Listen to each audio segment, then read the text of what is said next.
a ban on zero-hour contracts, an end to fire and rehire, family-friendly working, strengthened sick pay, making it available to all workers, including the lowest earners, and from day one. We'll go faster and quicker to end the gender pay gap, address unequal pay, tackle sexual harassment at work and put mental health on a par with physical health. And we'll bring in a proper living wage that people can actually live on. Congress, I come here with one message today, that the next Labour government will build an economy that works for working people, with a new deal for working people.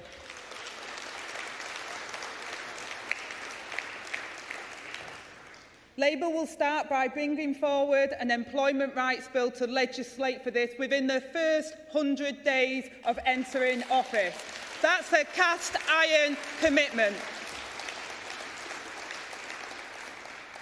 Not only because this will be good for working people and good for our wider economy, but because our Fair Work agenda will be key to how we bring opportunity to every corner of this country.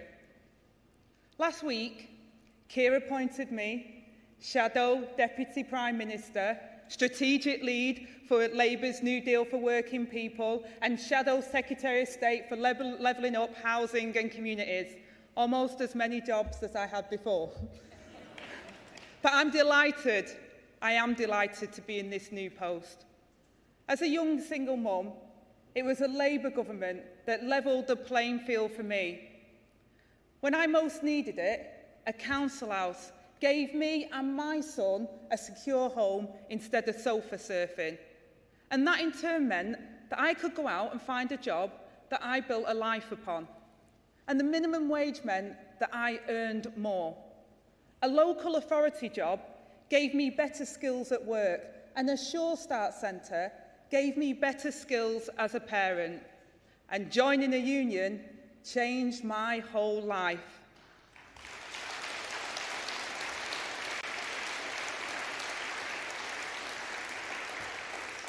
And it was thanks to my union, Unison, that I was able to improve my life and the life of my fellow workers who I represented.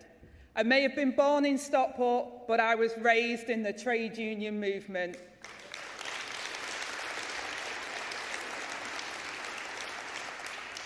That kind of levelling up transformed my life and my prospects because it was done right. A house and a job, a good unionised job with decent conditions, a thriving community, empowered to create good local services and educational opportunities. These things were my lifeline, and they're what real levelling up means to me, what levelling up could have been and what it could still be. Good jobs and secure homes are the foundations of thriving lives and of a strong economy. True growth, which benefits all people in all places of Britain, is built on the pillars of decent jobs and secure housing.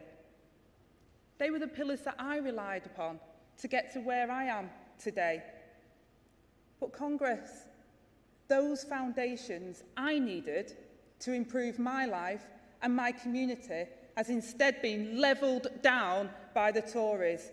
With house building and wages plummeting across the whole country, the government's agenda is a sham and a scam.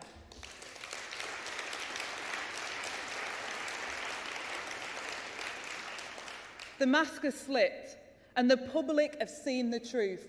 Warm words and politically driven handouts won't touch the sides, and empty slogans won't pay decent wages. False promises won't build secure homes, and a soundbite won't empower local people and local communities to take control of their futures. And Congress, never has this been more important. 13 years of Tory failure has left our economy shattered. People are on the brink, with a cycle of insecure work, poor pay and grave conditions. Recent scandals like P&O Ferries show how bad bosses can undercut the market. This government hasn't just turned their backs on vulnerable workers, but on our entire economy. But be in no doubt, Tory ministers are the only workers that can get fired and rehired on better terms and conditions, failing upwards.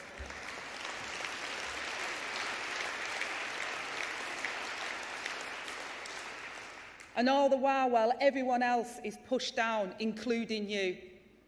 For far too long, unions have had barriers put in their way to do your work, damaging industrial relations and worsening disputes. The Tories pushed through the 2016 Trade Union Act, preventing fair bargaining and holding back living standards. And this year, they gave us a minimum service levels bill, a spiteful and bitter attack that threatens nurses with the sack. And we know that going on strike is always the last resort, but it's a fundamental freedom that must be respected. So let me tell you loud and clear, Congress, the next Labour government will ask Parliament to repeal these anti-trade union laws within the first 100 days.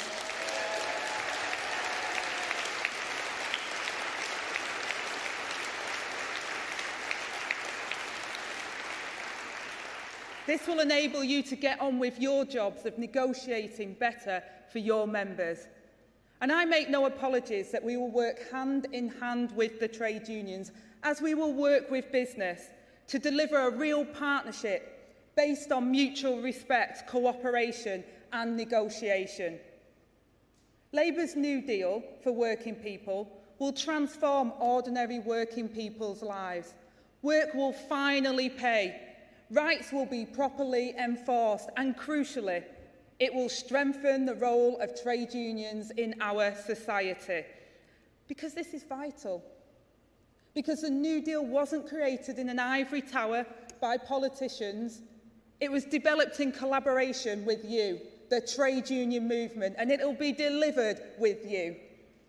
And key to this, we will update trade union laws to make them fit for the 21st century. Because for too long, these have failed to keep up with the pace of the hard reality on the ground.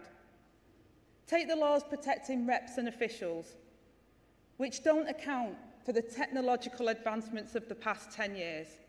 How our fragmented workplaces actually operate today, leaving you unprotected and exposed to harassment or the sack. Not just hampering your ability to properly represent and negotiate for your members, but ruining lives and livelihoods. I started on the shop floor, and I know how hard it is out there. The Consulting Association scandal that blacklisted thousands of union workers must never be allowed to happen again.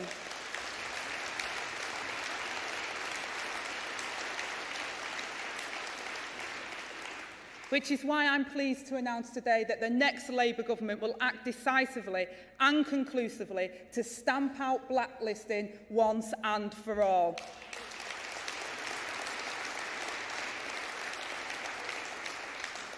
First, we'll update regulations to outlaw the use of predictive technologies for blacklisting and safeguard against singling out workers for mistreatment or the sack without any evidence of human interaction.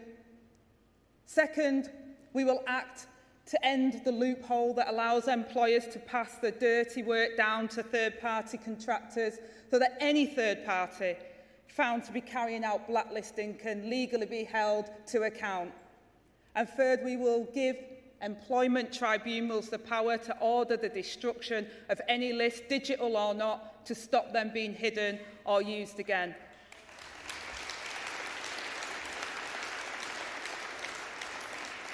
And finally, Congress, we will ensure that lessons are learned from the past historic injustices so that these scandals can never happen again. We will support a full investigation into the violent events at Orgreave.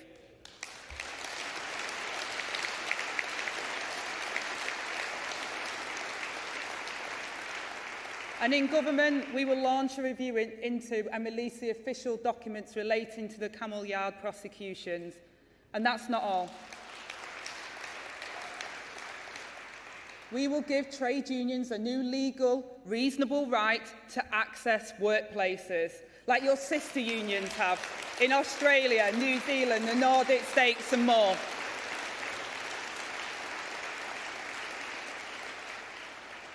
And this will be underpinned by a regulated legal framework. There will be clear responsibilities and rules for all sides to follow, allowing you to meet, represent, recruit and organise members so that you can get on with the job to build stronger, happier and more productive workplaces without the threat or menace from rogue employers. As we've seen with Amazon, a small minority of employers are taking advantage of the lack of regulations to frustrate the process. It's neither fair to workers or productive to our wider economy. It only frustrates disputes, making it harder to come to a resolution. And good employers know the value of a trade union.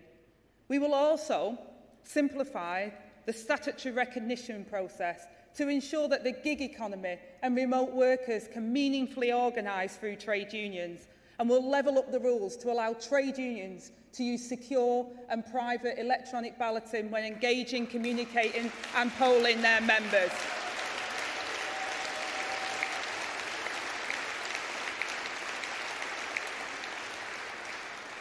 Including for workplace balance, but that's still not all, Congress. We will boost collective bargaining, both at a firm level and sectorally, starting with fair pay agreements in adult social care.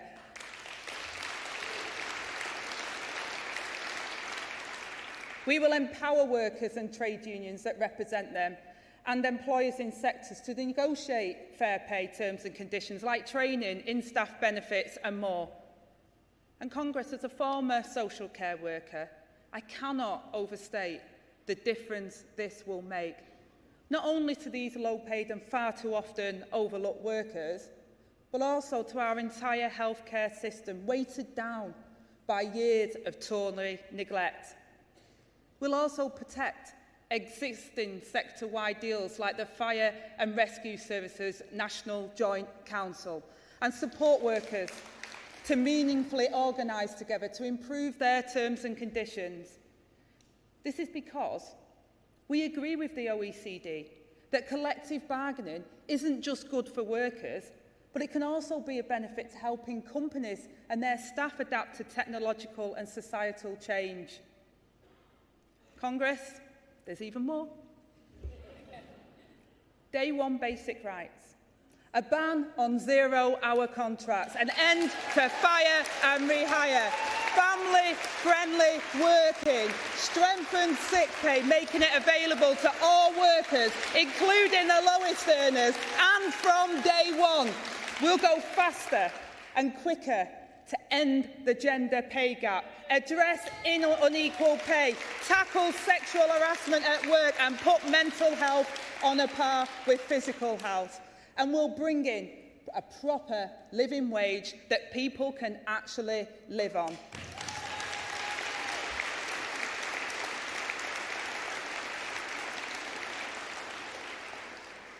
This isn't only good for workers, it's essential to growing the economy and raising living standards once more.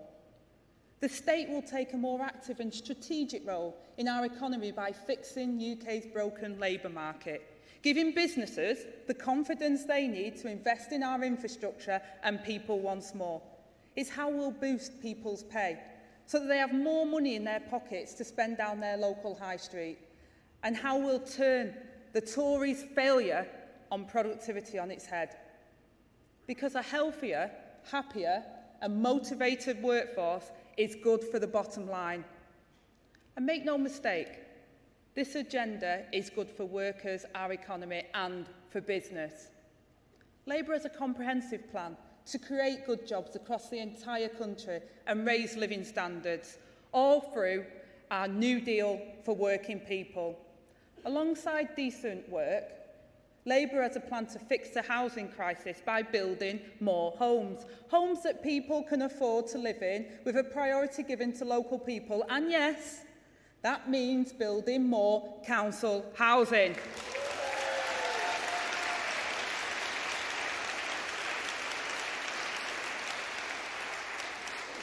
The Tories are no longer the party of home ownership, that's Labour.